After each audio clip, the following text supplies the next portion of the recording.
香港嘅朋友，你哋好啊！如果想喺珠海揾一個同中環差唔多㗎，咁你肯定要考慮呢個十字門啊！點解呢？首先啊，海邊呢度就見到澳門塔、濠江海景，對面呢邊有橫琴嘅 CBD， 同埋咧翻到十字門呢邊有千億配套啊！睇睇呢個65層高、330米嘅珠海中心大廈，再隔離國際會展中心、大劇院、華發商都同埋呢個金融中心。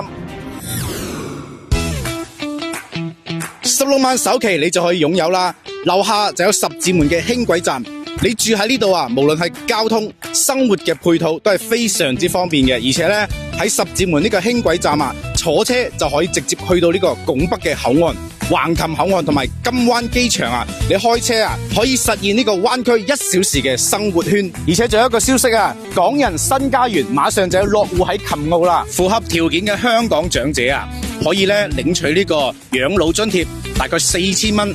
咁咧用低成本就可以上車呢個十字門琴澳新城啦，仲可以領到呢個津貼。嗱，16萬首期咧，同你哋介紹嘅就係呢個天聯系列。首先咧，你見到畫面嘅有呢個海景、海匯同埋海悅，今日就帶你哋睇睇呢個海景。